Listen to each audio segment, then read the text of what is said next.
ও আমার বন্ধু আবির। তোমরা বসে গল্প করো, আমি তোমাদের জন্য কফি বানিয়ে আনছি। তোমার পরিবার সম্পর্কে কিছু বলো। জি আঙ্কেল, আমি বিশিষ্ট ব্যবসায়ী মোস্তাক সাহেবের ছেলে। মোস্তাক সাহেব? আমরা তো জানি মোস্তাক সাহেব চিরকুমার, তাহলে তুমি ওনার ছেলে হলে কিভাবে? আমার বাবা মা নেই, ছোটবেলায় আমি আমার বাবা মাকে হারিয়েছি। মোস্তাক সাহেব আমাকে রাস্তার পাশে কুড়িয়ে পায়, সেই ছোট থেকেই উনি আমাকে লালন পালন করে বড় করেছে। আমার জন্ম পরিচয় নেই। জন্ম পরিচয় নেই? তাহলে তুমি ভাবলে কি করে আমার মেয়ের সাথে তোমার সম্পর্ক মেনে নিব? এই সম্পর্ক সম্ভব না। আমি তো আমার মেয়ের ভবিষ্যৎ সমাজের হাতে তুলে দিতে পারি না। বাবা, আবির কোথায়? চলে গেছে, কেননা এই সম্পর্ক সম্ভব না, সমাজ এটা মেনে নিবে না। সমাজ তো কত কথাই বলে বাবা, সব কথা কি শুনতে হবে? আবির খুব ভালো ছেলে, আমি আবিরকেই বিয়ে করব। এটা আমাদের পরিবারের মান সম্মান জড়িত। সমাজ কি আমার দুঃখ কষ্ট মেনে নিবে নাকি বুঝবে? আমি ডিসিশন নিয়েছি, আমি আবিরকেই বিয়ে করব। সমাজকে নিয়ে আমার বাবা, বাবা কি হলো তোমার? ডাক্তার আঙ্কেল, আপনি তাড়াতাড়ি চলে আসেন। বাবা। নিশাদ, কি হয়েছে? হঠাৎ ডাকলে যে? আবির, আমি অনেক ভেবেছি, আমি আর আমাদের সম্পর্কটা কন্টিনিউ করতে পারবো না।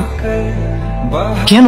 আমি কিছু করেছি? আমি কোনো ভুল করেছি? তুমি কিছু করোনি, আসলে আমার বাবা, ছোটবেলা থেকে আমার বাবাই আমার কাছে সবকিছু। আমার মা তো মারা গেছে অনেক আগে, আমার বাবাই আমার মা বাবা দুজনের অভাব পূরণ করেছে।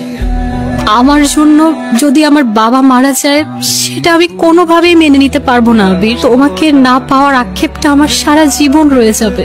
বাবার শ্বাস কেড়ে নিতে পারি না। তুমি আমার সবকিছু। তোমার হাত ধরে বাকি জীবনের স্বপ্ন দেখেছি।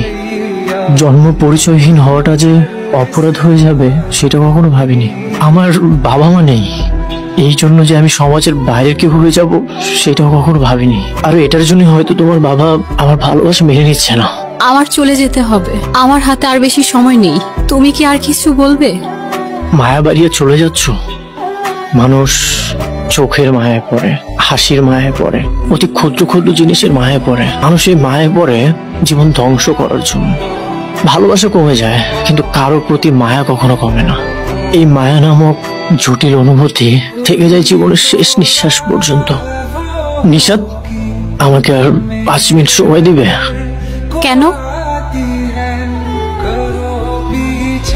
আমি তোমাকে অনেক ভালোবাসি আবির। আমি আর তোমার দিকে তাকাতে পারবো না, তাকালে আর ফিরে যেতে পারবো না। তুমিও পেছন ফিরে আমার দিকে আর তাকাবে না। বাস্তবতা বড় কঠিন আবির। চরম সত্য হলো বাস্তবতার সবকিছু চাইলেই আমরা পেয়ে যাই না। আমি জানি তুমি অনেক কষ্ট পাচ্ছ, তবুও বলবো তুমি তোমার স্বপ্নের দিকে, তোমার কর্মের দিকে মনোযোগ দাও। বাস্তবতা কখনোই আমাদের মনের মতো করে হয় না, মেনে নিতে হয়, মানিয়ে নিতে হয়। এই তো জীবন। তাই তো বলছি, বাস্তবতাকে মেনে নাও।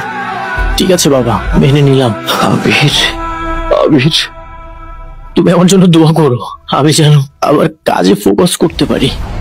আল্লাহ তোমার সহায় হন। আমি আছি, সবসময় তোমার পাশে আছি।